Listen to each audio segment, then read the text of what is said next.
Falar sobre a tragédia na região serrana do Rio de Janeiro, está aqui em nosso estúdio André Avelar, professor do Instituto de Geociência da Universidade Federal do Rio de Janeiro. Professor, muito obrigado mais uma vez pela sua presença. Boa tarde.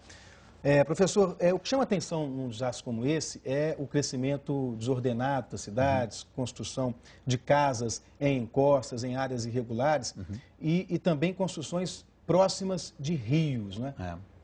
Nessas situações a gente vê bem essa condição precária que é o leito do rio, né? O leito do rio, ele tem como função, né, o extravasamento durante os períodos de cheia.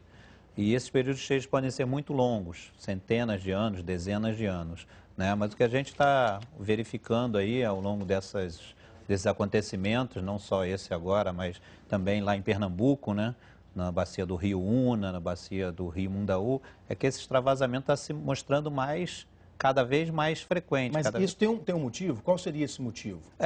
As cidades cresceram em torno do rio sem respeitar esses limites? As duas coisas, né?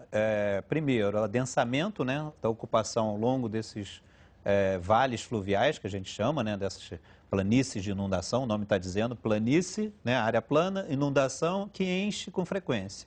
Então, e a intensificação das chuvas, né? Conforme a gente tem dito, as chuvas estão se mostrando cada vez mais intensas, extremas, e há que se fazer um preparo para que a prevenção seja a nossa meta, né? De evitar esses acidentes graves. A gente sempre fala isso aqui, não é, professor? A gente ainda no Brasil investe mais em reconstrução e menos em prevenção. Exato. Precisamos inverter essa lógica? Sem dúvida. Eu acho que o custo da prevenção é muito menor, a mobilização para evitar as perdas humanas, elas só são possíveis a partir da prevenção, né? A remediação, a nossa ação emergencial, ela é importante também, mas desde que haja um plano de contingência, um plano prévio de onde as pessoas vão, quem serão os órgãos mobilizados, Defesa Civil, Corpo de Bombeiros.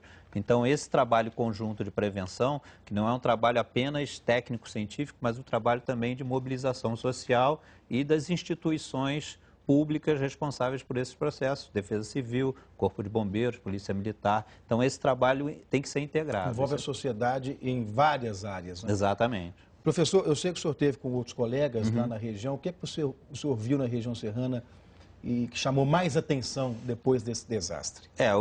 Sem dúvida, o que marca muito são as perdas humanas, né? As mortes são muito trágicas, mas a gente tem o mais importante é o que mobiliza, sensibiliza a todos, profissionais de diversas áreas que estão lá atuando, mas uma situação que nos mostra cada vez mais importante é que, mesmo diante dessas situações trágicas, a gente tem uma mobilização da população que ajuda, tinham lá motoqueiros, jipeiros, pessoas levando donativo, que é muito importante.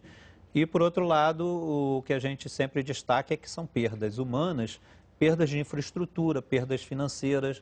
A partir disso, muitas pessoas vão perder o emprego, infelizmente. Então, quer dizer, o custo social disso é tamanho. É muito maior. A gente vê... Qual é o impacto de um deslizamento como esse? É quase que uma avalanche, né? Exatamente. O termo que a gente usa é avalanche. É, né? Avalanche. Fluxo de detrito, avalanche, corridas de detrito, são todas palavras para o mesmo fenômeno.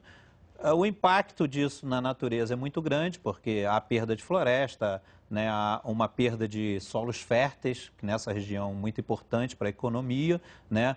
E perdas também, por exemplo, vinculadas às atividades de lazer. Aí a gente vê de água, né? A gente vê aí o rio extravasando, né? Você vê que ele pega o fundo aí do vale e se espalha de uma maneira muito destrutiva. Aí tem a ação do homem também, né? Sim. De maneira equivocada. Sim, são sempre situações que aumentam, agravam a situação. Ou seja, os deslizamentos e inundações são processos da natureza, mas que, vinculado a essa ocupação desordenada, essa ocupação mal regularizada, acaba agravando muito a situação e aí até dificuldade de acesso, dificuldade de resgate, né? Quer dizer, não dá para dizer de maneira isolada que isso tudo foi consequência do volume de chuva, né? Apenas não. O volume de chuva, ele gera o processo, né?